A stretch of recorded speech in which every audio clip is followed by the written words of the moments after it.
ਸਾਦਤ ਹਸਨ ਮੰਟੋ ਦੀ ਕਹਾਣੀ। ਬਾਪੂ ਗੋਪੀਨਾਥ ਨਾਲ ਮੇਰੀ ਮੁਲਾਕਾਤ ਸੰਨ 40 'ਚ ਹੋਈ। ਉਨੀ ਦਿਨੀ ਮੈਂ ਬੰਬਈ 'ਚ ਇੱਕ ਹਫ਼ਤਾਵਾਰੀ ਪੱਤਰਕਾ ਐਡਿਟ ਕਰਿਆ ਕਰਦਾ ਸੀ। ਦਫ਼ਤਰ 'ਚ ਅਬਦੁਲ ਰਹੀਮ ਸੈਂਡੋ ਇੱਕ ਛੋਟੇ ਕੱਦ ਦੇ ਆਦਮੀ ਨਾਲ ਦਾਖਲ ਹੋਇਆ। ਮੈਂ ਉਸ ਵਕਤ ਲੀਡਰ ਲਿਖ ਰਿਹਾ ਸੀ। ਸੈਂਡੋ ਨੇ ਆਪਣੇ ਖ਼ਾਸ ਅੰਦਾਜ਼ 'ਚ ਉੱਚੇ ਸੁਰ 'ਚ ਮੈਨੂੰ ਆਦਾਬ ਕੀਤਾ ਤੇ ਆਪਣੇ ਸਾਥੀ ਨਾਲ ਵਾਕਫ ਕਰਾਇਆ। ਮੰਟੋ ਸਾਹਿਬ, ਬਾਊ ਗੋਪੀਨਾਥ ਨੂੰ ਮਿਲੋ। ਮੈਂ ਉੱਠ ਕੇ ਉਸ ਨਾਲ ਹੱਥ ਮਿਲਾਇਆ। ਸੈਂਡੋ ਨੇ ਆਪਣੇ ਸੁਭਾਅ ਅਨੁਸਾਰ ਤਾਰੀਫਾਂ ਦੇ ਪੁਲ ਬਣਨੇ ਸ਼ੁਰੂ ਕਰਤੇ। ਬਾਪੂ ਗੋਪੀਨਾਥ, ਤੂੰ ਹਿੰਦੁਸਤਾਨ ਦੇ ਨੰਬਰ 1 ਰਾਈਟਰ ਨਾਲ ਹੱਥ ਮਿਲਾ ਰਿਹਾ ਹੈ। ਲਿਖਦਾ ਹੈ ਤਾਂ ਧੜਨ ਤਖਤਾ ਹੋ ਜਾਂਦਾ ਹੈ ਲੋਕਾਂ ਦਾ। ਅਜੇ ਕੰਟੀਨਿਊਟੀ ਮਿਲਾਉਂਦਾ ਹੈ ਕਿ ਤਬੀਅਤ ਸਾਫ਼ ਹੋ ਜਾਂਦੀ ਹੈ। ਪਿਛਲੇ ਦਿਨੀ ਉਹ ਇੱਕ ਚੁਟਕਲਾ ਲਿਖਿਆ ਸੀ, ਮੰਟੋ ਸਾਹਿਬ, ਮਿਸ ਖੁਰਸ਼ੀਦ ਨੇ ਕਾਰ ਖਰੀਦੀ। ਅੱਲਾ ਬੜਾ ਕਾਰਸਾਜ਼ ਹੈ, ਕਿਉਂ ਗੋਪੀਨਾਥ? ਹੈ ਨਾ ਇੰਟੀ ਦੀ ਪੇਂਟੀ ਪੋ। ਅਬਦੁਲ ਰਹੀਮ ਸੈਂਡੋ ਦਾ ਗੱਲਾਂ ਕਰਨ ਦਾ ਅੰਦਾਜ਼ ਬਿਲਕੁਲ ਨਿਰਾਲਾ ਸੀ। ਕੰਟੀਨਿਊਟਲੀ, ਧੜਨ ਤੇ ਇੰਟੀ ਦੀ ਪੇਂਟੀ ਪੋ ਅਜਿਹੇ ਸ਼ਬਦ ਉਹਦੇ ਆਪਣੇ ਘੜੇ ਹੋਏ ਸਨ ਜਿਨ੍ਹਾਂ ਨੂੰ ਉਹ ਗੱਲਬਾਤ 'ਚ ਬੇਤਕੱਲਫ ਪ੍ਰਯੋਗ ਕਰਦਾ ਸੀ। ਮੇਰੀ ਵਾਕਫੀਅਤ ਕਰਾਉਣ ਦੇ ਬਾਅਦ ਉਹ ਬਾਊ ਗੋਪੀਨਾਥ ਵੱਲ ਸੰਬੋਧਿਤ ਹੋਇਆ, ਜੋ ਪ੍ਰਭਾਵਿਤ ਦਿਖਾਈ ਦਿੰਦਾ ਸੀ।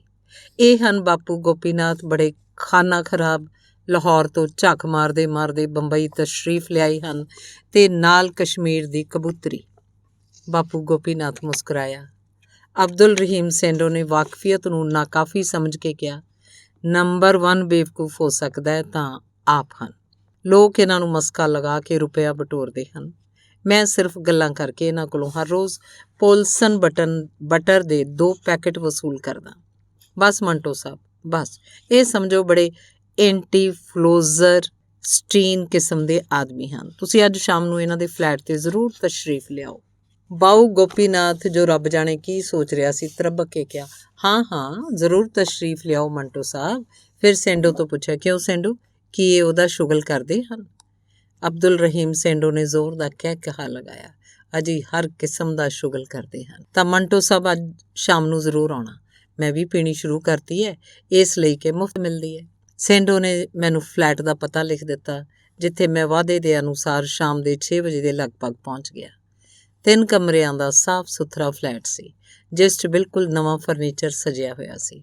ਸੈਂਡੋ ਤੇ ਬਾਊ ਗੋਪੀਨਾਥ ਦੇ ਇਲਾਵਾ ਬੈਠਣ ਵਾਲੇ ਕਮਰੇ 'ਚ 2 ਮਰਦ 2 ਔਰਤਾਂ ਮੌਜੂਦ ਸਨ, ਜਿਨ੍ਹਾਂ ਨਾਲ ਸੈਂਡੋ ਨੇ ਮੈਨੂੰ ਵਾਕਫ ਕਰਵਾਇਆ।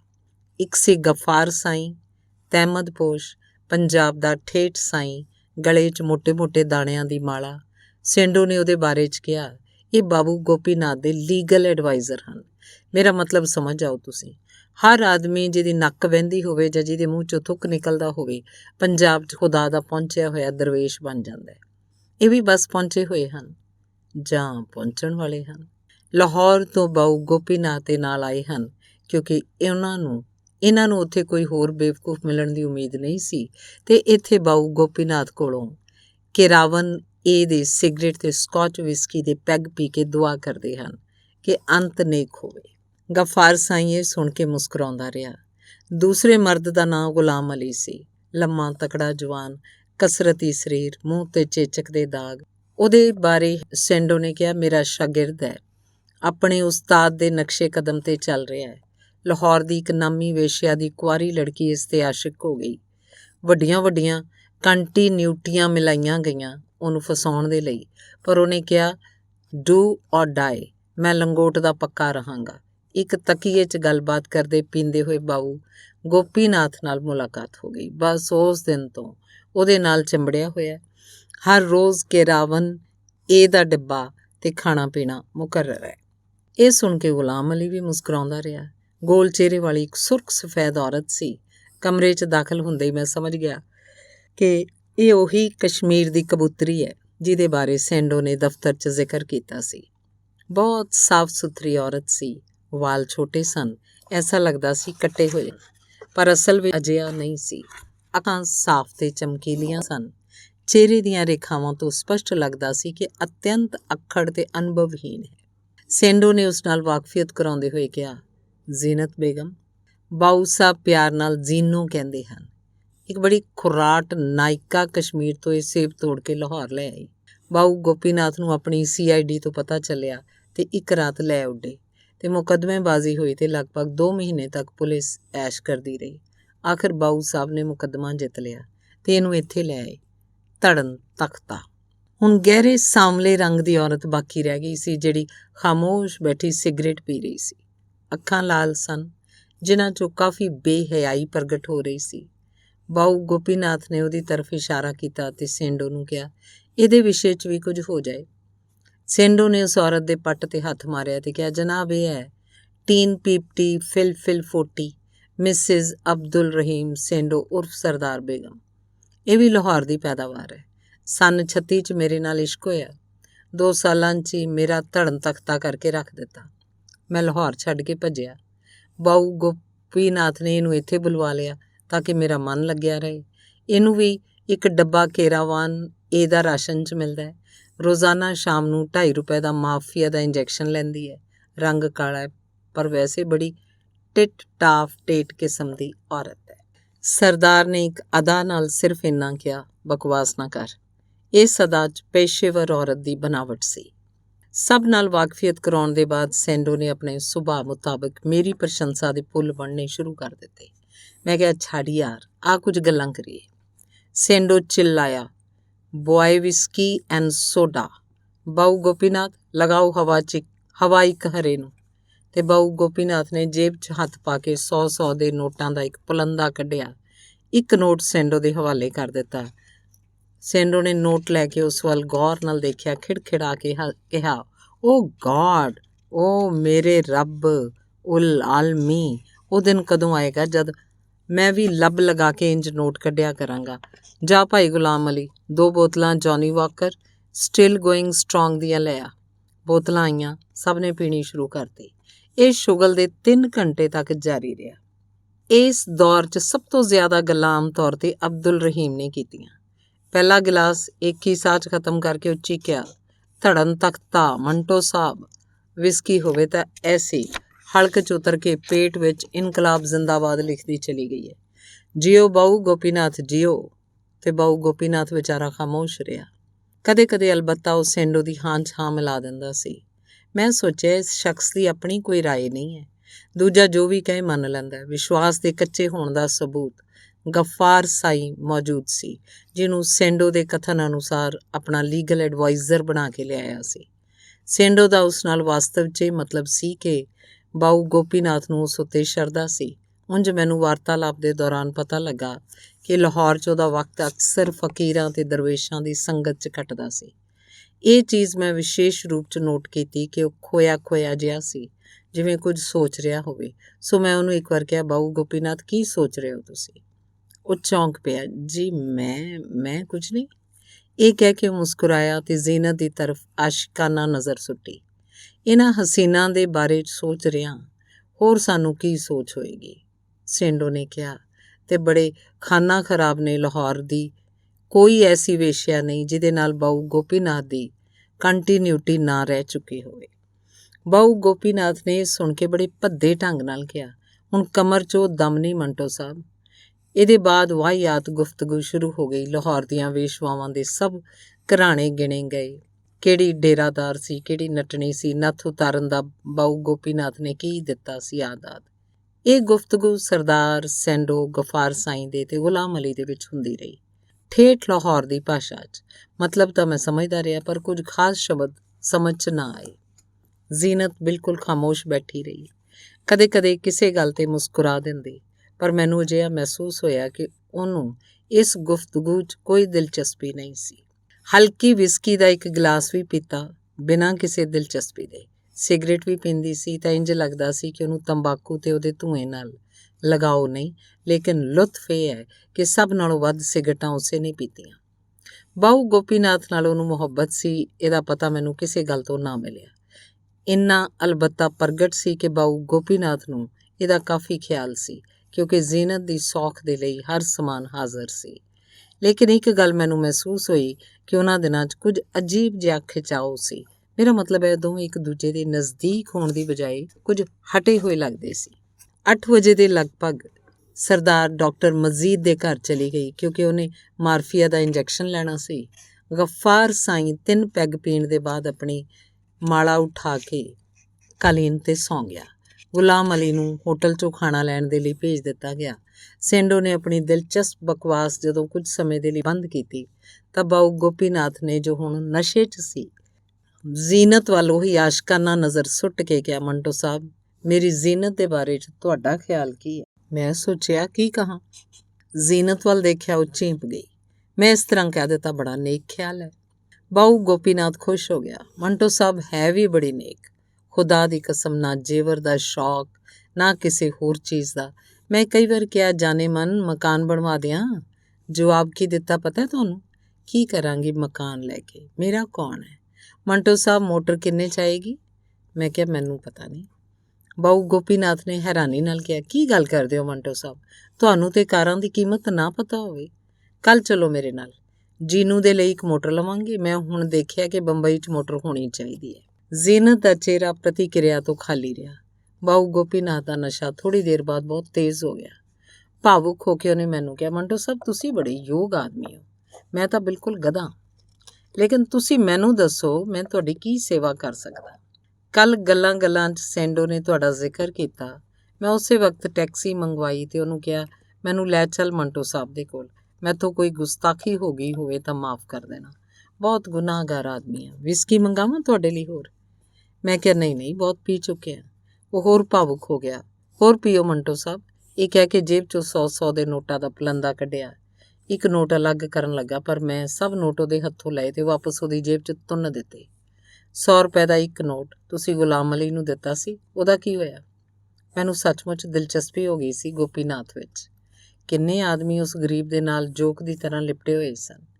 ਮੇਰਾ ਖਿਆਲ ਸੀ ਬਾਊ ਗੋਪੀਨਾਥ ਬਿਲਕੁਲ ਗਧਾ ਸੀ, ਲੇਕਿਨ ਉਹ ਮੇਰਾ ਇਸ਼ਾਰਾ ਸਮਝ ਗਿਆ ਤੇ ਮੁਸਕਰਾ ਕੇ ਕਹਿਣ ਲੱਗਾ, ਮੰਟੋ ਸਾਹਿਬ, ਉਸ ਨੋਟ 'ਚ ਜੋ ਕੁਝ ਬਚਿਆ ਉਹ ਜਾਂ ਤਾਂ ਗੁਲਾਮ ਅਲੀ ਦੀ ਜੇਬ 'ਚ ਵਿੱਚੋਂ ਗਿਰ ਪਏਗਾ ਤੇ ਜਾਂ ਬਾਊ ਗੋਪੀਨਾਥ ਨੇ ਪੂਰਾ ਵਾਕ ਵੀ ਨਹੀਂ ਕਿਹਾ ਸੀ ਕਿ ਗੁਲਾਮ ਅਲੀ ਨੇ ਕਮਰੇ 'ਚ ਦਾਖਲ ਹੋ ਕੇ ਬੜੇ ਦੁੱਖ ਦੇ ਨਾਲ ਸੂਚਨਾ ਦਿੱਤੀ ਕਿ ਹੋਟਲ 'ਚ ਕਿਸੇ ਹਰਾਮਜ਼ਾਦੇ ਨੇ ਉਹਦੀ ਜੇਬ 'ਚੋਂ 100 ਰੁਪਏ ਕੱਢ ਲਏ। ਬਾਊ ਗੋਪੀਨਾਥ ਮੇਰੇ ਵੱਲ ਦੇਖ ਕੇ ਮੁਸਕਰਾਇਆ, ਫਿਰ 100 ਦਾ ਇੱਕ ਨੋਟ ਜੇਬ 'ਚੋਂ ਕੱਢਿਆ ਤੇ ਗੁਲਾਮ ਅਲੀ ਨੂੰ ਦੇ ਕੇ ਕਿਹਾ, ਜਲਦੀ ਖਾਣਾ ਲੈ ਆ। 5-6 ਮੁਲਾਕਾਤਾਂ ਦੇ ਬਾਅਦ ਮੈਨੂੰ ਗੋਪੀਨਾਥ ਦੇ ਸਹੀ ਵਿਅਕਤਿਤਵ ਦਾ ਪਤਾ ਲੱਗਿਆ। ਪੂਰੀ ਤਰ੍ਹਾਂ ਤਾਂ ਖੈਰ ਇਨਸਾਨ ਕਿਸੇ ਨੂੰ ਨਹੀਂ ਜਾਣ ਸਕਦਾ, ਲੇਕਿਨ ਉਹਦੇ ਬਹੁਤ ਸਾਰੇ ਹਾਲਾਤ ਮੈਨੂੰ ਪਤਾ ਲੱਗੇ ਜੋ ਬੇਹੱਦ ਦਿਲਚਸਪ ਸੀ। ਪਹਿਲਾਂ ਤਾਂ ਮੈਂ ਇਹ ਕਹਿਣਾ ਚਾਹੁੰਦਾ ਕਿ ਮੇਰਾ ਇਹ ਖਿਆਲ ਕਿ ਉਹ ਪਹਿਲੇ ਦਰਜੇ ਦਾ ਬੇਵਕੂਫ ਹੈ, ਗਲਤ ਸਾਬਤ ਹੋਇਆ। ਉਹਨੂੰ ਇਸ ਗੱਲ ਦਾ ਪੂਰਾ ਅਹਿਸਾਸ ਸੀ ਕਿ ਸੇਂਡੋ, ਗੁਲਾਮ ਅਲੀ ਤੇ ਸਰਦਾਰ ਵਗੈਰਾ ਜੋ ਉਹਦੇ ਦਰਬਾਰੀ ਬਣੇ ਹੈ, ਸਵਾਰਥੀ ਹੈ। ਉਹ ਇਹਨਾਂ ਤੋਂ ਝਿੜਕਾਂ, ਗਾਲਾਂ ਸਭ ਕੁਝ ਸੁਣਦਾ ਸੀ, ਲੇਕਿਨ ਰੋਸ ਪ੍ਰਗਟ ਨਹੀਂ ਕਰਦਾ ਸੀ। ਉਹਨੇ ਮੈਨੂੰ ਕਿਹਾ, ਮੈਂ ਅੱਜ ਤੱਕ ਕਿਸੇ ਦੀ ਸਲਾਹ ਰੱਦ ਨਹੀਂ ਕੀਤੀ। ਜਦੋਂ ਕੋਈ ਮੈਨੂੰ ਰਾਏ ਦਿੰਦਾ ਮੈਂ ਕਹਿੰਦਾ, ਸੁਭਾਨ ਅੱਲਾ। ਉਹ ਮੈਨੂੰ ਬੇਵਕੂਫ ਸਮਝਦੇ ਆ, ਲੇਕਿਨ ਮੈਂ ਉਹਨਾਂ ਨੂੰ ਅਕਲਮੰਦ ਸਮਝਦਾ, ਇਸ ਲਈ ਕਿ ਉਹਨਾਂ 'ਚੋਂ ਘੱਟ ਤੋਂ ਘੱਟ ਇੰਨੀ ਅਕਲ ਤਾਂ ਸੀ ਜੋ ਮੇਰੇ 'ਚ ਐਸੀ ਬੇਵਕੂਫੀ ਨੂੰ ਪਛਾਣ ਲਿਆ ਜਿਸ ਨਾਲ ਉਹਨਾਂ ਦਾ ਸਵਾਰਥ ਸਿੱਧ ਹੋ ਸਕਦਾ ਹੈ। ਗੱਲ ਅਸਲ 'ਚ ਇਹ ਹੈ ਕਿ ਮੈਂ ਸ਼ੁਰੂ ਤੋਂ ਫਕੀਰਾਂ ਤੇ ਕੰਜਰਾਂ ਦੀ ਸੰਗਤ 'ਚ ਰਿਹਾ। ਮੈਨੂੰ ਇਹਨਾਂ ਨਾਲ ਕੁਝ ਮੁਹੱਬਤ ਜੀ ਹੋ ਗਈ ਹੈ। ਮੈਂ ਇਹਨਾਂ ਦੇ ਬਗੈਰ ਨਹੀਂ ਰਹਿ ਸਕਦਾ। ਮੈਂ ਸੋਚ ਰੱਖਿਆ, ਜਦੋਂ ਮੇਰੀ ਦੌਲਤ ਬਿਲਕੁਲ ਖਤਮ ਹੋ ਜਾਏਗੀ ਤਾਂ ਕਿਸੇ ਤਕੀਏ 'ਚ ਜਾ ਬੈਠਾਂਗਾ। ਰੰਡੀ ਦਾ ਕੋਠਾ ਤੇ ਪੀਰ ਦੀ ਮਜ਼ਾਰ, ਬਸ ਇਹ 2 ਥਾਵਾਂ ਜਿੱਥੇ ਮੇਰੇ ਮਨ ਨੂੰ ਸ਼ਾਂਤੀ ਮਿਲਦੀ ਹੈ। ਰੰਡੀ ਦਾ ਕੋਠਾ ਤਾਂ ਛੁੱਟ ਜਾਏਗਾ, ਇਹਦੇ ਲਈ ਜੇਬ ਖਾਲੀ ਹੋਣ ਵਾਲੀ ਹੈ, ਪਰ ਹਿੰਦੁਸਤਾਨ 'ਚ ਹਜ਼ਾਰਾਂ ਪੀਰ ਹੈ, ਕਿਸੇ ਇੱਕ ਦੇ ਮਜ਼ਾਰ 'ਤੇ ਚਲਿਆ ਜਾਵਾਂਗਾ। ਮੈਂ ਉਹਨੂੰ ਪੁੱਛਿਆ, ਰੰਡੀ ਦੇ ਕੋਠੇ ਤੇ ਤਕੀਏ ਤੁਹਾਨੂੰ ਪਸੰਦ ਕਿਉਂ ਨੇ? ਕੁਝ ਦੇਰ ਸੋਚ ਕੇ ਉਹਨੇ ਜਵਾਬ ਦਿੱਤਾ, ਇਸ ਲਈ ਕਿ ਇਹਨਾਂ ਦੋਵਾਂ ਥਾਵਾਂ ਉੱਤੇ ਫਰਸ਼ ਤੋਂ ਲੈ ਕੇ ਅਰਸ਼ ਤੱਕ ਧੋਖਾ ਹੀ ਧੋਖਾ ਹੈ। ਜੋ ਆਦਮੀ ਖੁਦ ਨੂੰ ਧੋਖਾ ਦੇਣਾ ਚਾਹੇ, ਉਹਦੇ ਲਈ ਇਹਨਾਂ ਤੋਂ ਚੰਗਾ ਸਥਾਨ ਹੋਰ ਕੀ ਹੋ ਸਕਦਾ ਹੈ? ਮੈਂ ਇੱਕ ਸਵਾਲ ਕੀਤਾ, ਤੁਹਾਨੂੰ ਵੇਸ਼ਵਾਵਾਂ ਦਾ ਗਾਣਾ ਸੁਣਨ ਦਾ ਸ਼ੌਕ ਹੈ? ਕੀ ਤੁਸੀਂ ਸੰਗੀਤ ਦੀ ਸਮਝ ਰੱਖਦੇ ਹੋ? ਉਹਨੇ ਜਵਾਬ ਦਿੱਤਾ, ਬਿਲਕੁਲ ਨਹੀਂ। ਤੇ ਚੰਗਾ ਹੈ, ਕਿਉਂਕਿ ਮੈਂ ਬੇਸੁਰੀ ਤੋਂ ਬੇਸੁਰੀ ਵੇਸ਼ਿਆ ਦੇ ਘਰ ਜਾ ਕੇ ਆਪਣਾ ਸਿਰ ਹਿਲਾ ਸਕਦਾ। ਮੰਟੋ ਸਾਹਿਬ, ਮੈਨੂੰ ਗਾਣੇ 'ਚ ਕੋਈ ਦਿਲਚਸਪੀ ਨਹੀਂ, ਲੇਕਿਨ ਜੇਬ ਵਿੱਚੋਂ 10 ਜਾਂ 100 ਦਾ ਨੋਟ ਕੱਢ ਕੇ ਗਾਉਣ ਵਾਲੀ ਨੂੰ ਦਿਖਾਉਣ 'ਚ ਬਹੁਤ ਮਜ਼ਾ ਆਉਂਦਾ ਹੈ। ਨੋਟ ਕੱਢਿਆ, ਉਹਨੂੰ ਦਿਖਾਇਆ, ਉਹਨੂੰ ਲੈਣ ਦੇ ਲਈ ਇੱਕ ਅਦਾ ਨਾਲ ਉੱਠੇ। ਕੋਲ ਆਈ ਤਾਂ ਨੋਟ ਜੁਰਾਬ 'ਚ ਸੁੱਟ ਲਿਆ। ਉਹਨੇ ਝੁੱਕ ਕੇ ਉਹਨੂੰ ਬਾਹਰ ਕੱਢਿਆ। ਅਸੀਂ ਖੁਸ਼ ਹੋ ਗਏ। ਐਸੀਆਂ ਫਜ਼ੂਲ ਜੀਆਂ ਗੱਲਾਂ ਜਿਹੜੀਆਂ ਸਾਨੂੰ ਤਮਾਸ਼ਬੀਨਾਂ ਨੂੰ ਪਸੰਦ ਹਨ। ਨਹੀਂ ਤਾਂ ਕਿਹੜਾ ਨਹੀਂ ਜਾਣਦਾ ਕਿ ਰੰਡੀ ਦੇ ਕੋਠੇ ਉੱਤੇ ਮਾਂ-ਬਾਪ ਆਪਣੀ ਔਲਾਦ ਤੋਂ ਪੇਸ਼ਾ ਕਰਾਉਂਦੇ ਹੈ ਤੇ ਮਕਬਰਿਆਂ ਤੇ ਤਕੀਆ ਵਿੱਚ ਇਨਸਾਨ ਆਪਣੇ ਖੁਦਾ ਤੋਂ। ਬਾਪੂ ਗੋਪੀਨਾਥ ਦੀ ਖਾਨਦਾਨੀ ਤਾਂ ਮੈਂ ਨਹੀਂ ਜਾਣਦਾ, ਪਰ ਇੰਨਾ ਪਤਾ ਲੱਗਾ ਕਿ ਉਹ ਇੱਕ ਬਹੁਤ ਵੱਡੇ ਕੰਜੂਸ ਬਾਣੀਏ ਦਾ ਪੁੱਤ ਹੈ। ਬਾਪ ਦੇ ਮਰਨ ਤੋਂ ਉਹਨੂੰ 10 ਲੱਖ ਰੁਪਏ ਦੀ ਜਾਇਦਾਦ ਮਿਲੀ, ਜਿਹੜੀ ਉਹਨੇ ਆਪਣੀ ਇੱਛਾ ਅਨੁਸਾਰ ਉਡਾਉਣੀ ਸ਼ੁਰੂ ਕਰ ਦਿੱਤੀ। ਬੰਬਈ ਆਉਂਦੇ ਵਕਤ ਉਹ ਆਪਣੇ ਨਾਲ 50,000 ਲੈ ਆਇਆ ਸੀ। ਉਸ ਜ਼ਮਾਨੇ 'ਚ ਸਭ ਚੀਜ਼ਾਂ ਸਸਤੀਆਂ ਸੀ, ਲੇਕਿਨ ਫਿਰ ਵੀ ਹਰ ਰੋਜ਼ 100 ਸਵਾ 100 ਖਰਚ ਹੋ ਜਾਂਦੇ ਸਨ। ਜੀਨੂ ਦੇ ਲਈ ਉਹਨੇ ਫੀਐਟ ਕਾਰ ਖਰੀਦੀ, ਯਾਦ ਨਹੀਂ ਰਿਹਾ, ਲੇਕਿਨ ਸ਼ਾਇਦ 3,000 ਰੁਪਏ 'ਚ ਆਈ। ਇੱਕ ਡਰਾਈਵਰ ਰੱਖਿਆ, ਉਹ ਵੀ ਲਫੰਗੇ ਟਾਈਪ ਦਾ। ਬਾਊ ਗੋਪੀਨਾਥ ਨੂੰ ਅਜਿਹੀ ਆਦਮੀ ਪਸੰਦ ਸੀ। ਸਾਡੀਆਂ ਮੁਲਾਕਾਤਾਂ ਦਾ ਸਿਲਸਿਲਾ ਵੱਧ ਗਿਆ। ਬਾਊ ਗੋਪੀਨਾਥ ਨਾਲ ਮੈਨੂੰ ਤਾਂ ਸਿਰਫ ਦਿਲਚਸਪੀ ਸੀ, ਲੇਕਿਨ ਉਹਨੂੰ ਮੇਰੇ ਨਾਲ ਕੋਈ ਸ਼ਰਧਾ ਹੋ ਗਈ ਸੀ। ਇਹੀ ਵਜ੍ਹਾ ਹੈ ਕਿ ਉਹ ਦੂਸਰਿਆਂ ਦੀ ਬਨਸਬਤ ਮੇਰਾ ਬਹੁਤ ਜ਼ਿਆਦਾ ਸਤਿਕਾਰ ਕਰਦਾ ਸੀ। ਇੱਕ ਦਿਨ ਸ਼ਾਮ ਦੇ ਲਗਭਗ ਜਦੋਂ ਮੈਂ ਫਲੈਟ 'ਤੇ ਗਿਆ, ਮੈਨੂੰ ਉੱਥੇ ਸ਼ਫੀਕ ਨੂੰ ਦੇਖ ਕੇ ਅਤਿਅੰਤ ਹੈਰਾਨੀ ਹੋਈ। ਮੁਹੰਮਦ ਸ਼ਫੀਕ ਤੋਸੀ ਕਹਾਂ ਤਾਂ ਸ਼ਾਇਦ ਤੁਸੀਂ ਸਮਝ ਲਓ ਕਿ ਮੇਰਾ ਮਤਲਬ ਕਿਸ ਆਦਮੀ ਤੋਂ ਹੈ।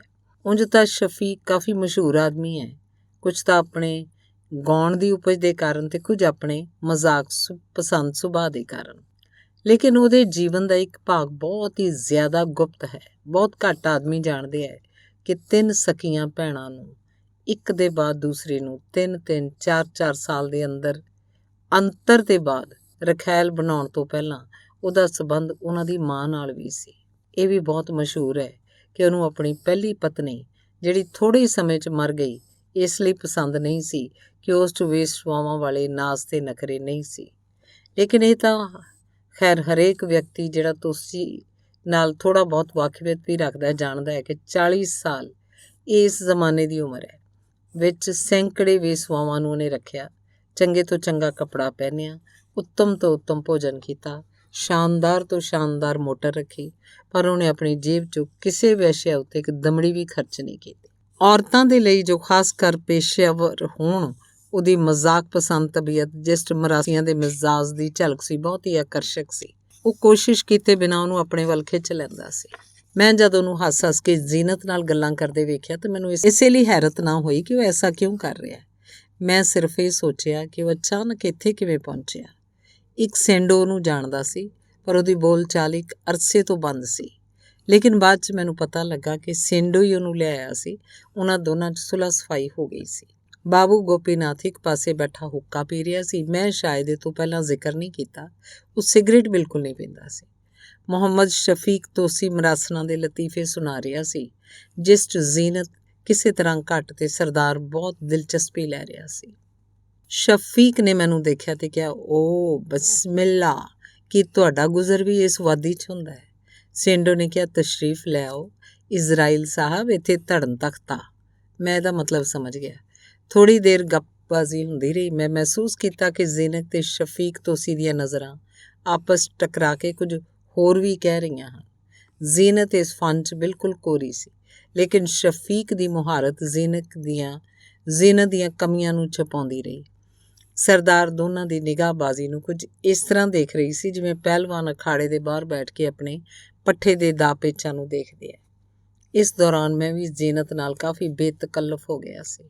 ਉਹ ਮੈਨੂੰ ਭਾਈ ਕਹਿੰਦੀ ਸੀ, ਜਿਸ 'ਤੇ ਮੈਨੂੰ ਕੋਈ ਇਤਰਾਜ਼ ਨਹੀਂ ਸੀ। ਚੰਗੀ ਮਿਲਣਸਾਰ ਤਬੀਅਤ ਦੀ ਔਰਤ ਸੀ, ਘੱਟ ਬੋਲਣ ਵਾਲੀ, ਸਿੱਧੀ ਸਾਦੀ, ਸਾਫ ਸੁਥਰੀ। ਸ਼ਫੀਕ ਨਾਲ ਮੈਨੂੰ ਉਹਦੀ ਨਿਗਾਹਬਾਜ਼ੀ ਪਸੰਦ ਨਹੀਂ ਆਈ ਸੀ। ਅਵਲ ਤਾਂ ਉਸ 'ਚ ਹੋਛਾਪਣ ਸੀ, ਇਹਦੇ ਇਲਾਵਾ ਇੰਜ ਕਹੋ ਕਿ ਇਸ ਗੱਲ ਦਾ ਵੀ ਉਸ 'ਚ ਦਖਲ ਸੀ ਕਿ ਉਹ ਮੈਨੂੰ ਭਾਈ ਕਹਿੰਦੀ ਸੀ। ਸ਼ਫੀਕ ਤੇ ਸੇਂਡੋ ਉੱਠ ਕੇ ਬਾਹਰ ਗਏ। ਮੈਂ ਸ਼ਾਇਦ ਬੜੀ ਬੇਰਹਿਮੀ ਦੇ ਨਾਲ ਉਸ ਨਾਲ ਨਿਗਾਹਬਾਜ਼ੀ ਦੇ ਵਿਸ਼ੇ 'ਚ ਸਵਾਲ ਕੀਤਾ, ਕਿਉਂਕਿ ਫੌਰਨ ਉਹਦੀਆਂ ਅੱਖਾਂ 'ਚ ਮੋਟੇ-ਮੋਟੇ ਹੰਝੂ ਆ ਗਏ। ਉਹ ਰੋਂਦੀ ਦੂਜੇ ਕਮਰੇ 'ਚ ਚਲੀ ਗਈ। ਬਾਊ ਗੋਪੀਨਾਥ ਜੋ ਇੱਕ ਕੋਨੇ 'ਚ ਬੈਠਾ ਹੁੱਕਾ ਪੀ ਰਿਹਾ ਸੀ, ਉੱਠ ਕੇ ਤੇਜ਼ੀ ਨਾਲ ਉਹਦੇ ਪਿੱਛੇ ਚਲਾ ਗਿਆ।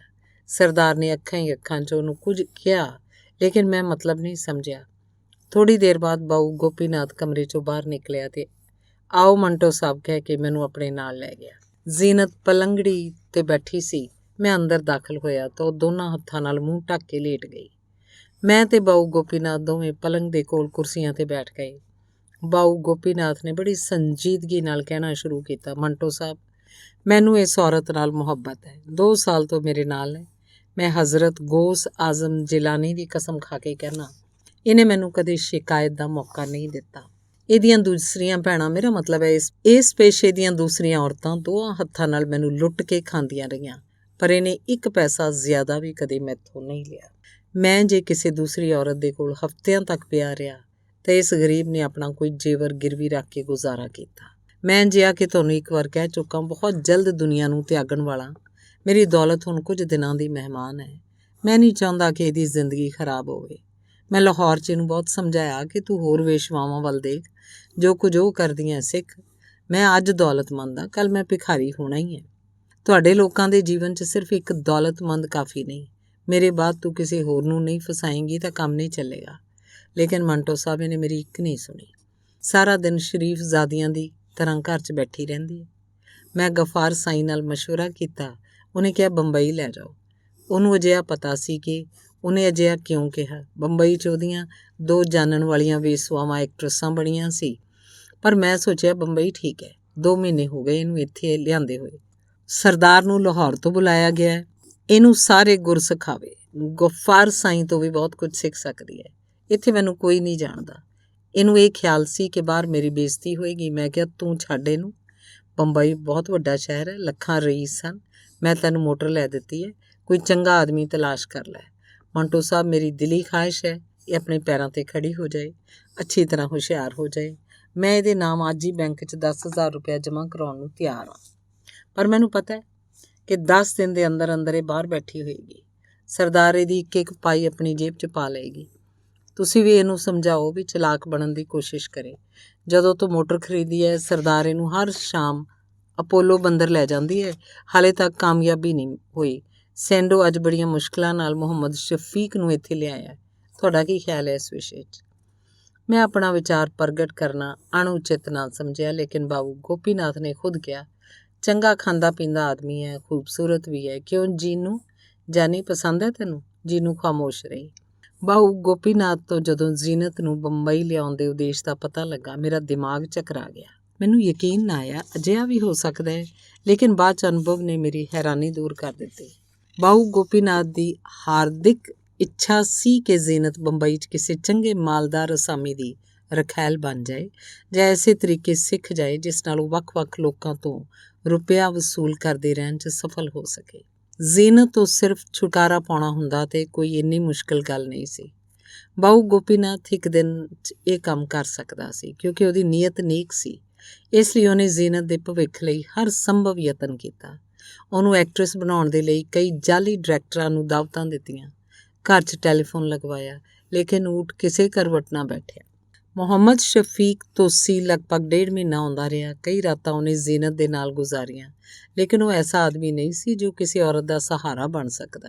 ਬਾਊ ਗੋਪੀਨਾਥ ਨੇ ਇੱਕ ਦਿਨ ਬੜੇ ਦੁੱਖ ਤੇ ਰੰਜ ਦੇ ਨਾਲ ਕਿਹਾ, ਸ਼ਫੀਕ ਸਾਹਿਬ ਤਾਂ ਖਾਲੀ ਖੂਲੀ ਜੈਂਟਲਮੈਨ ਹੀ ਨਿਕਲੇ। ਹੋਰ ਦੇਖੋ, ਵਿਚਾਰੀ ਜ਼ੀਨਤ ਤੋਂ 4 ਚਾਦਰਾਂ, 6 ਤਕੀਏ ਦੇ ਗਿਲਾਫ ਤੇ 200 ਰੁਪਏ ਨਗਦ ਹਥਿਆ ਕੇ ਲੈ ਗਏ। ਸੁਣਿਆ ਅੱਜ ਕੱਲ੍ਹ ਇੱਕ ਲੜਕੀ ਅਲਮਾਸ ਨਾਲ ਇਸ਼ਕ ਲੜਾ ਰਹੇ ਨੇ।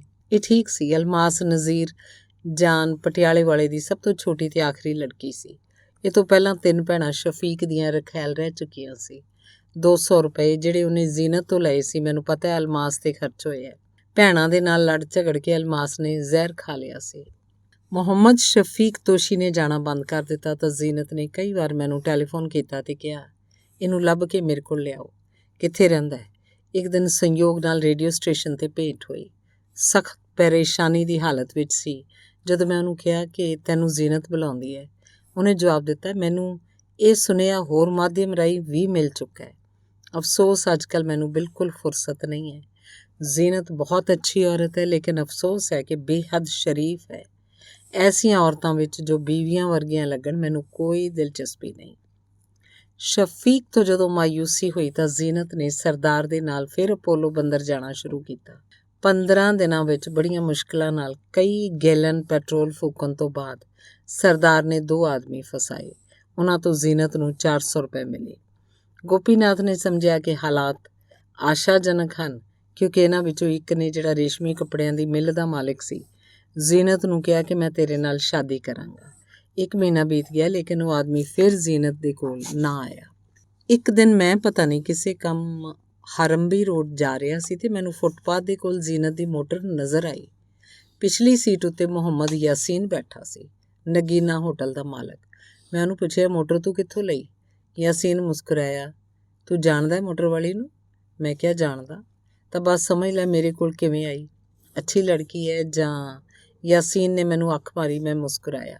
ਉਹਦੇ ਚੌਥੇ ਦਿਨ ਬਾਊ ਗੋਪੀਨਾਥ ਟੈਕਸੀ 'ਚ ਮੇਰੇ ਦਫ਼ਤਰ ਆਇਆ। ਉਹ ਤੋਂ ਮੈਨੂੰ ਪਤਾ ਲੱਗਾ ਕਿ ਜ਼ੀਨਤ ਨਾਲ ਯਾਸੀਨ ਦੀ ਮੁਲਾਕਾਤ ਕਿਵੇਂ ਹੋਈ। ਇੱਕ ਸ਼ਾਮ ਅਪੋਲੋ ਬੰਦਰ ਤੋਂ ਇੱਕ ਆਦਮੀ ਲੈ ਕੇ ਸਰਦਾਰ ਤੇ ਜ਼ੀਨਤ ਨਗੀਨਾ ਹੋਟਲ ਗਈਆਂ।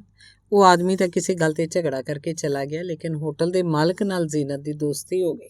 ਬਾਊ ਗੋਪੀਨਾਥ ਸੰਤੁਸ਼ਟ ਸੀ ਕਿਉਂਕਿ 10-15 ਦਿਨਾਂ ਦੀ ਦੋਸਤੀ ਦੇ ਦੌਰਾਨ ਯਾਸੀਨ ਨੇ ਜ਼ੀਨਤ ਨੂੰ 6 ਬਹੁਤ ਹੀ ਸੁੰਦਰ ਕੀਮਤੀ ਸਾੜੀਆਂ ਲੈ ਦਿੱਤੀਆਂ। ਬਾਊ ਗੋਪੀਨਾਥ ਇਹ ਸੋਚ ਰਿਹਾ ਸੀ ਕਿ ਕੁਝ ਦਿਨ ਹੋਰ ਬੀਤ ਜਾਣ, ਜ਼ੀਨਤ ਤੇ ਯਾਸੀਨ ਦੀ ਦੋਸਤੀ ਮਜ਼ਬੂਤ ਹੋ ਜਾਏ ਤਾਂ ਲਾਹੌਰ ਵਾਪਸ ਚਲਾ ਜਾਏ, ਪਰ ਅਜਿਹਾ ਨਾ ਹੋਇਆ। ਨਗੀਨਾ ਹੋਟਲ 'ਚ ਇੱਕ ਕ੍ਰਿਸਚੀਅਨ ਔਰਤ ਨੇ ਕਮਰਾ ਕਿਰਾਏ 'ਤੇ ਲਿਆ। ਉਹਦੀ ਜਵਾਨ ਲੜਕੀ ਮਿਊਰੀਅਲ ਨਾਲ ਯਾਸੀਨ ਦੀਆਂ ਅੱਖਾਂ ਲੜ ਗਈਆਂ। ਇਸ ਲਈ ਜ਼ੀਨਤ ਵਿਚਾਰੀ ਹੋਟਲ 'ਚ ਬੈਠੀ ਰਹਿੰਦੀ ਤੇ ਯਾਸੀਨ ਉਹਦੀ ਮੋਟਰ ਵਿੱਚ ਸੁਬਾਹ ਸ਼ਾਮ ਉਸ ਲੜਕੀ ਨੂੰ ਘੁਮਾਉਂਦਾ ਰਹਿੰਦਾ। ਤੇ ਬਾਊ ਗੋਪੀਨਾਥ ਨੂੰ ਇਹਦਾ ਪਤਾ ਲੱਗਣ 'ਤੇ ਬਹੁਤ ਦੁੱਖ ਹੋਇਆ। ਉਹਨੇ ਮੈਨੂੰ ਕਿਹਾ, ਮੰਟੋ ਸਾਹਿਬ, ਇਹ ਲੋਕ ਕੈਸੇ ਹਨ? ਵੀ ਦਿਲ ਉਚਾਟ ਹੋ ਗਿਆ ਤਾਂ ਸਾਫ਼ ਕਹਿ ਦੇਵੇ। ਲੇਕਿਨ ਜ਼ੀਨਤ ਵੀ ਅਜੀਬ ਹੈ, ਅੱਛੀ ਤਰ੍ਹਾਂ ਪਤਾ ਕੀ ਹੋ ਰਿਹਾ, ਪਰ ਮੈਨੂੰ ਇੰਨਾ ਵੀ ਨਹੀਂ ਕਹਿੰਦੀ। ਮੀਆਂ, ਜੇ ਤੂੰ ਇਸ ਕ੍ਰਿਸਚਨ ਛੋਕਰੀ ਨਾਲ ਇਸ਼ਕ ਲੜਾਉਣਾ ਹੈ ਤਾਂ ਆਪਣੀ ਮੋਟਰ ਕਾਰ ਦਾ ਬੰਦੋਬਸਤ ਕਰ। ਮੈਂ ਕੀ ਕਰਾਂ ਮੰਟੋ ਸਾਹਿਬ? ਬੜੀ ਸ਼ਰੀਫ ਤੇ ਨੇਕ ਬਖਤ ਔਰਤ ਹੈ, ਕੁਝ ਸਮਝ ਨਹੀਂ ਆਉਂਦਾ। ਥੋੜ੍ਹੀ ਜਿਹੀ ਚਲਾਕ ਬਣਨਾ ਚਾਹੀਦਾ ਹੈ। ਯਾਸੀਨ ਨਾਲ ਸੰਬੰਧ ਸਮਾਪਤ ਹੋਣ 'ਤੇ ਜ਼ੀਨਤ ਨੇ ਕੋਈ ਸੱਟ ਮਹਿਸੂਸ ਨਾ ਕੀਤੀ। ਬਹੁਤ ਦਿਨ ਤੱਕ ਕੋਈ ਨਵੀਂ ਗੱਲ ਵੇਖਣ 'ਚ ਨਹੀਂ ਆਈ। ਇੱਕ ਦਿਨ ਟੈਲੀਫੋਨ ਕੀਤਾ, ਪਤਾ ਚੱਲਿਆ ਬਾਊ ਗੋਪੀਨਾਥ ਗਫਾਰ ਸਾਈਂ ਦੇ ਨਾਲ ਲਾਹੌਰ ਚਲਾ ਗਿਆ ਹੈ ਰੁਪਏ ਦਾ ਬੰਦੋਬਸਤ ਕਰਨ, ਕਿਉਂਕਿ 50,000 ਖਤਮ ਹੋ ਚੁੱਕੇ। ਜਾਂਦੇ ਵੇਲੇ ਉਹ ਜ਼ੀਨਤ ਨੂੰ ਕਹਿ ਗਿਆ ਕਿ ਉਹਨੂੰ ਲਾਹੌਰ 'ਚ ਜ਼ਿਆਦਾ ਦਿਨ ਲੱਗਣਗੇ ਕਿਉਂਕਿ ਉਹਨੂੰ ਕੁਝ ਮਕਾਨ ਵੇਚਣੇ ਪੈਣਗੇ। ਸਰਦਾਰ ਨੂੰ ਮਾਰਫੀਆ ਦੇ ਟੀਕਿਆਂ ਦੀ ਜ਼ਰੂਰਤ ਸੀ, ਸੇਂਡੋ ਨੂੰ ਪੋਲਸਨ ਮੱਖਣ ਦੀ। ਇਸ ਲਈ ਦੋਹਾਂ ਨੇ ਮਿਲ ਜੁਲ ਕੇ ਕੋਸ਼ਿਸ਼ ਕੀਤੀ ਤੇ ਰੋਜ਼ਾਨਾ 2-3 ਆਦਮੀ ਫਸਾ ਕੇ ਲਿਆਉਂਦੇ। ਜ਼ੀਨਤ ਨੂੰ ਕਿਹਾ ਗਿਆ ਕਿ ਬਾਊ ਗੋਪੀਨਾਥ ਵਾਪਸ ਨਹੀਂ ਆਏਗਾ, ਇਸ ਲਈ ਉਹਨੂੰ ਆਪਣੀ ਚਿੰਤਾ ਕਰਨੀ ਚਾਹੀਦੀ ਹੈ। 125 ਰੁਪਏ ਰੋਜ਼ ਦੇ ਹੋ ਜਾਂਦੇ ਸੀ, ਜਿਨ੍ਹਾਂ 'ਚੋਂ ਅੱਧੇ ਜ਼ੀਨਤ ਨੂੰ ਮਿਲਦੇ, ਬਾਕੀ ਸੇਂਡੋ ਤੇ ਸਰਦਾਰ ਵੰਡ ਲੈਂਦੇ। ਮੈਂ ਇੱਕ ਦਿਨ ਜ਼ੀਨਤ ਨੂੰ ਕਿਹਾ, ਇਹ ਤੂੰ ਕੀ ਕਰ ਰਹੀ ਹੈ? ਉਹਨੇ ਬੜੇ ਅੱਖੜ ਪੰਜ ਕਿਹਾ, ਮੈਨੂੰ ਕੁਝ ਪਤਾ ਨਹੀਂ ਭਾਈ ਜਾਨ, ਇਹ ਲੋਕ ਜੋ ਕਹਿੰਦੇ ਨੇ ਮੰਨ ਲੈਂਦੀ ਹਾਂ। ਜੀਆ ਚਾਹਿਆ ਕਿ ਦੇਰ ਤੱਕ ਕੋਲ ਬੈਠ ਕੇ ਸਮਝਾਵਾਂ ਕਿ ਜੋ ਕੁਝ ਤੂੰ ਕਰ ਰਹੀ ਹੈ ਠੀਕ ਨਹੀਂ। ਸੇਂਡੋ ਤੇ ਸਰਦਾਰ ਆਪਣਾ ਉੱਲੂ ਸਿੱਧਾ ਕਰਨ ਦੇ ਲਈ ਤੈਨੂੰ ਵੀ ਵੇਚ ਦੇਣਗੇ, ਪਰ ਮੈਂ ਕੁਝ ਕਿਹਾ ਨਹੀਂ। ਜ਼ੀਨਤ ਉਕਤਾ ਦੇਣ ਵਾਲੀ ਹੱਦ ਤੱਕ ਬੇਉਮੰਗ ਤੇ ਬੇਜਾਨ ਔਰਤ ਸੀ। ਉਸ ਕਮਬਖਤ ਨੂੰ ਆਪਣੀ ਜ਼ਿੰਦਗੀ ਦੀ ਕੁਝ ਕਦਰ ਤੇ ਕੀਮਤ ਪਤਾ ਨਹੀਂ ਸੀ। ਸਰੀਰ ਵੇਚਦੀ, ਪਰ ਉਸ ਵਿੱਚ ਵੇਚਣ ਵਾਲਿਆਂ ਦਾ ਕੋਈ ਅੰਦਾਜ਼ਾ ਨਾ ਹੁੰਦਾ। ਇਸ ਤਰ੍ਹਾਂ ਮੈਨੂੰ ਬਹੁਤ ਕੋਫਤ ਹੁੰਦੀ ਉਹਨੂੰ ਵੇਖ ਕੇ। ਸਿਗਰਟ ਵਿੱਚ, ਸ਼ਰਾਬ ਵਿੱਚ, ਖਾਣੇ ਵਿੱਚ, ਘਰ ਵਿੱਚ, ਟੈਲੀਫੋਨ ਵਿੱਚ, ਇੱਥੋਂ ਤੱਕ ਕਿ ਉਸ ਸੋਫੇ ਵਿੱਚ ਵੀ ਜਿਸ ਉੱਤੇ ਅਕਸਰ ਲੇਟੀ ਰਹਿੰਦੀ ਸੀ, ਉਹਨੂੰ ਕੋਈ ਦਿਲਚਸਪੀ ਨਹੀਂ ਸੀ। ਬਾਬੂ ਗੋਪੀਨਾਥ ਪੂਰੇ 1 ਮਹੀਨੇ ਬਾਅਦ ਪਰਤਿਆ। ਮਹੀਮ ਗਿਆ ਤਾਂ ਫਲੈਟ 'ਚ ਕੋਈ ਹੋਰ ਹੀ ਸੀ। ਸੇਂਡੋ ਤੇ ਸਰਦਾਰ ਦੀ ਸਲਾਹ ਨਾਲ ਜ਼ੀਨਤ ਨੇ ਬਾਂਦਰਾ 'ਚ ਬੰਗਲੇ ਦਾ ਉੱਪਰਲਾ ਹਿੱਸਾ ਕਿਰਾਏ 'ਤੇ ਲੈ ਲਿਆ। ਬਾਊ ਗੋਪੀਨਾਥ ਮੇਰੇ ਕੋਲ ਆਇਆ, ਮੈਂ ਉਹਨੂੰ ਪੂਰਾ ਪਤਾ ਦਿੱਤਾ। ਉਹਨੇ ਮੈਥੋਂ ਜ਼ੀਨਤ ਦੇ ਵਿਸ਼ੇ 'ਚ ਪੁੱਛਿਆ। ਜੋ ਕੁਝ ਮੈਨੂੰ ਪਤਾ ਸੀ ਮੈਂ ਕਹਿ ਦਿੱਤਾ, ਲੇਕਿਨ ਇਹ ਨਾ ਕਿਹਾ ਕਿ ਸੇਂਡੋ ਤੇ ਸਰਦਾਰ ਉਹ ਤੋਂ ਪਿੱਛਾ ਕਰਾ ਰਹੇ ਨੇ। ਬਾਊ ਗੋਪੀਨਾਥ ਇਸ ਵਾਰ 10,000 ਰੁਪਏ ਆਪਣੇ ਨਾਲ ਲਿਆਇਆ ਸੀ, ਜੋ ਉਹਨੇ ਬੜੀਆਂ ਮੁਸ਼ਕਲਾਂ ਨਾਲ ਪ੍ਰਾਪਤ ਕੀਤੇ ਸੀ। ਗੁਲਾਮ ਅਲੀ ਤੇ ਗਫਾਰ ਸਾਈਂ ਨੂੰ ਉਹ ਲਾਹੌਰ ਹੀ ਛੱਡ ਆਇਆ ਸੀ। ਟੈਕਸੀ ਨੀਚੇ ਖੜੀ ਸੀ। ਬਾਊ ਗੋਪੀਨਾਥ ਨੇ ਬੇਨਤੀ ਕੀਤੀ ਕਿ ਮੈਂ ਵੀ ਉਹਦੇ ਨਾਲ ਚੱਲਾਂ। ਲਗਭਗ 1 ਘੰਟੇ 'ਚ ਅਸੀਂ ਬਾਂਦਰਾ ਪਹੁੰਚ ਗਏ। ਪਾਲੀ ਹਿੱਲ ਉੱਤੇ ਟੈਕਸੀ ਚੜ੍ਹ ਰਹੀ ਸੀ ਕਿ ਸਾਹਮਣੇ ਤੰਗ ਸੜਕ ਉੱਤੇ ਸੇਂਡੋ ਦਿਖਾਈ ਦਿੱਤਾ। ਬਾਊ ਗੋਪੀਨਾਥ ਨੇ ਉਹਨੂੰ ਜ਼ੋਰ ਨਾਲ ਪੁਕਾਰਿਆ, ਸੇਂਡੋ। ਸੇਂਡੋ ਨੇ ਜਦੋਂ ਬਾਊ ਗੋਪੀਨਾਥ ਨੂੰ ਦੇਖਿਆ ਤਾਂ ਉਹਦੇ ਮੂੰਹ 'ਚੋਂ ਨਿਕਲਿਆ ਧੜਨ ਤਖਤਾ। ਬਾਊ ਗੋਪੀਨਾਥ ਨੇ ਉਹਨੂੰ ਟੈਕਸੀ ਵਿੱਚ ਬੈਠ ਜਾ ਤੇ ਨਾਲ ਚੱਲ ਕਿਹਾ, ਲੇਕਿਨ ਸੇਂਡੋ ਨੇ ਕਿਹਾ, ਟੈਕਸੀ ਇੱਕ ਪਾਸੇ ਖੜੀ ਕਰੋ, ਮੈਂ ਤੁਹਾਡੇ ਨਾਲ ਕੁਝ ਪ੍ਰਾਈਵੇਟ ਗੱਲਾਂ ਕਰਨੀਆਂ। ਟੈਕਸੀ ਇੱਕ ਪਾਸੇ ਖੜੀ ਕੀਤੀ ਗਈ। ਬਾਊ ਗੋਪੀਨਾਥ ਖੁਸ਼ ਸੀ। ਅਸੀਂ ਦਾਦਰ ਦੇ ਕੋਲ ਪਹੁੰਚੇ ਤਾਂ ਉਹਨੇ ਕਿਹਾ, ਮੰਟੋ ਸਾਹਿਬ, ਜੀਨੂ ਦੀ ਸ਼ਾਦੀ ਹੋਣ ਵਾਲੀ ਹੈ। ਮੈਂ ਹੈਰਤ ਨਾਲ ਪੁੱਛਿਆ, ਕਿਸ ਨਾਲ? ਬਾਊ ਗੋਪੀਨਾਥ ਨੇ ਜਵਾਬ ਦਿੱਤਾ, ਹੈਦਰਾਬਾਦ ਸਿੰਧ ਦਾ ਇੱਕ ਦੌਲਤਮੰਦ ਜ਼ਿਮੀਂਦਾਰ ਹੈ। ਖੁਦਾ ਕਰੇ ਦੋਨੋਂ ਖੁਸ਼ ਰਹਿਣ। ਇਹ ਵੀ ਅੱਛਾ ਹੈ ਜੋ ਮੈਂ ਠੀਕ ਵਕਤ 'ਤੇ ਆ ਪਹੁੰਚਿਆ। ਜਿਹੜੇ ਰੁਪਏ ਮੇਰੇ ਕੋਲ ਹਨ ਉਹਨਾਂ ਨਾਲ ਜੀਨੂ ਦਾ ਦਹੇਜ ਬਣ ਜਾਏਗਾ। ਕਿਉਂ, ਕੀ ਖਿਆਲ ਹੈ ਤੁਹਾਡਾ? ਮੇਰੇ ਦਿਮਾਗ 'ਚ ਉਸ ਵਕਤ ਕੋਈ ਖਿਆਲ ਨਹੀਂ ਸੀ। ਮੈਂ ਸੋਚ ਰਿਹਾ ਸੀ, ਇਹ ਹੈਦਰਾਬਾਦ ਸਿੰਧ ਦਾ ਦੌਲਤਮੰਦ ਜ਼ਿਮੀਂਦਾਰ ਕੌਣ ਹੈ? ਸੇਂਡੋ ਤੇ ਸਰਦਾਰ ਦੀ ਕੋਈ ਜਾਲਸਾਜੀ ਤਾਂ ਨਹੀਂ? ਲੇਕਿਨ ਬਾਅਦ 'ਚ ਇਹਦੀ ਪੁਸ਼ਟੀ ਹੋ ਗਈ, ਉਹ ਅਸਲ 'ਚ ਹੈਦਰਾਬਾਦ ਦਾ ਧਨਵਾਨ ਜ਼ਿਮੀਂਦਾਰ ਹੈ ਜੋ ਹੈਦਰਾਬਾਦ ਸਿੰਧ ਹੀ ਦੇ ਇੱਕ ਮਿਊਜ਼ਿਕ ਟੀਚਰ ਦੀ ਮਾਰਫਤ ਜ਼ੀਨਤ ਨਾਲ ਪਰਿਚਿਤ ਹੋਇਆ। ਉਹ ਮਿਊਜ਼ਿਕ ਟੀਚਰ ਜ਼ੀਨਤ ਨੂੰ ਗਾਉਣ ਸਿਖਾਉਣ ਦੀ ਵਿਅਰਥ ਕੋਸ਼ਿਸ਼ ਕਰਦਾ ਸੀ। ਇੱਕ ਦਿਨ ਉਹ ਆਪਣੇ ਹਿਤੈਸ਼ੀ ਗੁਲਾਮ ਹੁਸੈਨ ਇਹ ਸਿੰਧ ਦੇ ਰਈਸ ਦਾ ਨਾਮ ਸੀ, ਨਾਲ ਲੈ ਕੇ ਆਇਆ। ਜ਼ੀਨਤ ਨੇ ਉਹਦੀ ਖੂਬ ਆਓ ਭਗਤ ਕੀਤੀ। ਗੁਲਾਮ ਹੁਸੈਨ ਦੇ ਤਿੱਖੇ ਅਨੁਰੋਧ ਉੱਤੇ ਉਹਨੇ ਗਾਲਿਬ ਦੀ ਗਜ਼ਲ ਨੁਕਤਾਚੀ ਹੈ ਗਮੇ ਦਿਲ ਉਨਕੋ ਸੁਣਾਏ ਨਾ ਬਣੇ ਗਾ ਕੇ ਸੁਣਾਈ। ਗੁਲਾਮ ਅਲੀ ਦਿਲੋਂ ਜਾਨ ਨਾਲ ਉਸ ਉੱਤੇ ਮੋਹਿਤ ਹੋ ਗਿਆ। ਉਹਦਾ ਜ਼ਿਕਰ ਮਿਊਜ਼ਿਕ ਟੀਚਰ ਨੇ ਜ਼ੀਨਤ ਨਾਲ ਕੀਤਾ। ਸਰਦਾਰ ਤੇ ਸੈਂਡੋ ਨੇ ਮਿਲ ਕੇ ਮਾਮਲਾ ਪੱਕਾ ਕੀਤਾ ਤੇ ਸ਼ਾਦੀ ਤੈਅ ਹੋ ਗਈ। ਬਾਬੂ ਗੋਪੀਨਾਥ ਖੁਸ਼ ਸੀ। ਇੱਕ ਵਾਰ ਸੈਂਡੋ ਦੇ ਮਿੱਤਰ ਦੇ ਨਾਤੇ ਉਹ ਜ਼ੀਨਤ ਦੇ ਕੋਲ ਗਿਆ। ਗੁਲਾਮ ਹਸਨ ਨਾਲ ਉਹਦੀ ਭੇਂਟ ਹੋਈ। ਉਸ ਨਾਲ ਮਿਲ ਕੇ ਬਾਊ ਗੋਪੀਨਾਥ ਦੀ ਖੁਸ਼ੀ ਦੁੱਗਣੀ ਹੋ ਗਈ। ਮੈਨੂੰ ਉਹਨੇ ਕਿਹਾ, ਮੰਟੋ ਸਾਹਿਬ, ਉਹ ਬੜਾ ਖੂਬਸੂਰਤ ਜਵਾਨ ਤੇ ਯੋਗ ਆਦਮੀ ਹੈ। ਮੈਂ ਇੱਥੇ ਆਉਂਦੇ ਵਕਤ ਦਾਤਾਗੰਜ ਹਜ਼ੂਰ ਵਿੱਚ ਜਾ ਕੇ ਦੁਆ ਮੰਗੀ ਸੀ, ਜਿਹੜੀ ਕਬੂਲ ਹੋਈ। ਭਗਵਾਨ ਕਰੇ ਦੋਨੋਂ ਖੁਸ਼ ਰਹਿਣ। ਬਾਊ ਗੋਪੀਨਾਥ ਨੇ ਬੜੇ ਨਿਰਸਵਾਰਥ ਤੇ ਬੜੇ ਮਨ ਨਾਲ ਜ਼ੀਨਤ ਦੀ ਸ਼ਾਦੀ ਦਾ ਪ੍ਰਬੰਧ ਕੀਤਾ। 2000 ਦੇ ਜੇਵਰ, 2000 ਦੇ ਕੱਪੜੇ ਬਣਵਾਏ ਤੇ 5000 ਨਗਦ ਦਿੱਤੇ। ਮੁਹੰਮਦ ਸ਼ਫੀਕ ਤੋਸੀ, ਮੁਹੰਮਦ ਯਾਸੀਨ ਪ੍ਰੋਪਰਾਈਟਰ ਨਗੀਨਾ ਹੋਟਲ, ਸੈਂਡੋ ਮਿਊਜ਼ਿਕ ਟੀਚਰ, ਮੈਂ ਤੇ ਗੋਪੀਨਾਥ ਸ਼ਾਦੀ 'ਚ ਸ਼ਾਮਲ ਸੀ। ਦੁਲਹਨ ਦੀ ਤਰਫੋਂ ਸੈਂਡੋ ਵਕੀਲ ਸੀ। ਨਿਕਾਹ ਦੀ ਰਸਮ ਅਦਾ ਹੋਈ। ਸੈਂਡੋ ਨੇ ਆਹਿਸਤਾ ਜੇ ਕਿਹਾ, ਧੜਨ ਤਖਤਾ। ਗੁਲਾਮ ਹੁਸੈਨ ਨੇ ਸਰਜ ਦਾ ਨੀਲਾ ਸੂਟ ਪਹਿਨਿਆ ਹੋਇਆ ਸੀ। ਸਭ ਨੇ ਉਹਨੂੰ ਮੁਬਾਰਕਬਾਦ ਦਿੱਤੀ, ਜਿਹੜੀ ਉਹਨੇ ਸਿਰ ਮੱਥੀ ਕਬੂਲ ਕੀਤੀ। ਕਾਫੀ ਰੂਪਦਾਰ ਆਦਮੀ ਸੀ। ਬਾਊ ਗੋਪੀਨਾਥ ਉਹਦੇ ਮੁਕਾਬਲੇ ਛੋਟੀ ਜਿਹੀ ਬਟੇਰ ਲੱਗਦਾ ਸੀ। ਸ਼ਾਦੀ ਦੀਆਂ ਦਾਵਤਾਂ ਉੱਤੇ ਖਾਣ ਪੀਣ ਦਾ ਜੋ ਸਮਾਨ ਹੁੰਦਾ ਹੈ, ਬਾਊ ਗੋਪੀਨਾਥ ਨੇ ਉਪਲਬਧ ਕੀਤਾ। ਦਾਵਤ ਤੋਂ ਜਦੋਂ ਸਭ ਲੋਕ ਨਿਪਟ ਗਏ ਤਾਂ ਬਾਊ ਗੋਪੀਨਾਥ ਨੇ ਸਭ ਦੇ ਹੱਥ ਧੋਏ ਤੇ ਮੈਂ ਜਦੋਂ ਹੱਥ ਧੋਣ ਦੇ ਲਈ ਆਇਆ ਤਾਂ ਉਹਨੇ ਮੈਨੂੰ ਬੱਚਿਆਂ ਜਿਹੇ ਅੰਦਾਜ਼ 'ਚ ਕਿਹਾ, ਮੰਟੋ ਸਾਹਿਬ ਜ਼ਰਾ ਅੰਦਰ ਜਾਓ, ਦੇਖੋ ਜਿਹਨੂੰ ਦੁਲਹਨ ਦੇ ਲਿਬਾਸ 'ਚ ਕੈਸੀ ਲੱਗਦੀ ਹੈ। ਮੈਂ ਪਰਦਾ ਹਟਾ ਕੇ ਅੰਦਰ ਦਾਖਲ ਹੋਇਆ। ਜ਼ੀਨਤ ਦੇ ਲਾਲ ਜ਼ਰਬ ਫਤ ਦਾ ਸਲਵਾਰ ਕੁੜਤਾ ਪਹਿਨਿਆ ਸੀ। ਦੁਪੱਟਾ ਵੀ ਉਸੇ ਰੰਗ ਦਾ ਸੀ ਜਿਸ ਉੱਤੇ ਮੋਹਰ ਲੱਗੀ ਸੀ। ਚਿਹਰੇ ਤੇ ਹਲਕਾ ਜਿਹਾ ਮੇਕਅਪ ਸੀ। ਹਾਲਾਂਕਿ ਮੈਨੂੰ ਬੁੱਲ੍ਹਾਂ ਉੱਤੇ ਲਿਪਸਟਿਕ ਦੀ ਲਾਲੀ ਬਹੁਤ ਭੈੜੀ ਲੱਗਦੀ ਸੀ, ਪਰ ਜ਼ੀਨਤ ਦੇ ਬੁੱਲ੍ਹ ਸਜੇ ਹੋਏ ਸਨ। ਉਹਨੇ ਸ਼ਰਮਾ ਕੇ ਮੈਨੂੰ ਆਦਾਬ ਕੀਤਾ ਤੇ ਬਹੁਤ ਪਿਆਰੀ ਲੱਗੀ। ਲੇਕਿਨ ਜਦੋਂ ਮੈਂ ਦੂਜੇ ਕੋਠੇ 'ਚ ਇੱਕ ਪਲੰਗ ਦੇਖਿਆ ਜਿਸ 'ਤੇ ਫੁੱਲ ਹੀ ਫੁੱਲ ਸਨ ਤਾਂ ਮੈਨੂੰ ਬੇਖਤਾਰ ਹਾਸੀ ਆ ਗਈ। ਮੈਂ ਜ਼ੀਨਤ ਨੂੰ ਕਿਹਾ, ਇਹ ਕੀ ਮਸਖਰਾਪਣ ਹੈ। ਜ਼ੀਨਤ ਨੇ ਮੇਰੀ ਤਰਫ ਬਿਲਕੁਲ ਮਾਸੂਮ ਕਬੂਤਰੀ ਦੀ ਤਰ੍ਹਾਂ ਦੇਖਿਆ। ਤੁਸੀਂ ਮਜ਼ਾਕ ਕਰਦੇ ਹੋ ਭਾਈਜਾਨ, ਉਹਨੇ ਕਿਹਾ ਤੇ ਅੱਖਾਂ 'ਚੋਂ ਹੰਝੂ ਡੁਬਡੁਬਾ ਆਏ। ਮੈਨੂੰ ਹਾਲੇ ਗਲਤੀ ਦਾ ਅਹਿਸਾਸ ਵੀ ਨਹੀਂ ਹੋਇਆ ਸੀ ਕਿ ਬਾਊ ਗੋਪੀਨਾਥ ਅੰਦਰ ਦਾਖਲ ਹੋਇਆ। ਬੜੇ ਪਿਆਰ ਦੇ ਨਾਲ ਉਹਨੇ ਆਪਣੇ ਰੁਮਾਲ ਦੇ ਨਾਲ ਜ਼ੀਨਤ ਦੇ ਹੰਝੂ ਪੂੰਝੇ ਤੇ ਬੜੇ ਦੁੱਖ ਦੇ ਨਾਲ ਮੈਨੂੰ ਕਿਹਾ, ਮੰਟੋ ਸਾਹਿਬ, ਮੈਂ ਸਮਝਿਆ ਸੀ ਤੁਸੀਂ ਬੜੇ ਸਮਝਦਾਰ ਤੇ ਲਾਇਕ ਆਦਮੀ ਹੋ। ਜ਼ੀਨੂ ਦਾ ਮਜ਼ਾਕ ਉਡਾਉਣ ਤੋਂ ਪਹਿਲਾਂ ਤੁਸੀਂ ਕੁਝ ਸੋਚ ਲਿਆ ਹੁੰਦਾ। ਬਾਊ ਗੋਪੀਨਾਥ ਦੀ ਆਵਾਜ਼ 'ਚੋਂ ਸ਼ਰਧਾ ਜਿਹੜੀ ਉਹਨੂੰ ਮੇਰੇ ਵਿੱਚ ਸੀ ਜ਼ਖਮੀ ਨਜ਼ਰ ਆਈ। ਲੇਕਿਨ ਇਹ ਤੋਂ ਪਹਿਲਾਂ ਕਿ ਮੈਂ ਉਹ ਤੋਂ ਮਾफ़ੀ ਮੰਗਾ, ਉਹਨੇ ਜ਼ੀਨਤ ਦੇ ਸਿਰ 'ਤੇ ਹੱਥ ਫੇਰਿਆ ਤੇ ਬੜੀ ਸਦ ਭਾਵਨਾ ਦੇ ਨਾਲ ਕਿਹਾ, ਖੁਦਾ ਤੈਨੂੰ ਖੁਸ਼ ਰੱਖੇ। ਇਹ ਕਹਿ ਕੇ ਬਾਊ ਗੋਪੀਨਾਥ ਨੇ ਭਿੱਜੀਆਂ ਅੱਖਾਂ ਨਾਲ ਮੇਰੇ ਵੱਲ ਦੇਖਿਆ। ਉਹਨਾਂ 'ਚ ਗਿਲਾ ਸੀ, ਬਹੁਤ ਹੀ ਦੁੱਖ ਭਰਿਆ ਗਿਲਾ, ਤੇ ਉਹ ਚਲਾ ਗਿਆ। ਧੰਨਵਾਦ।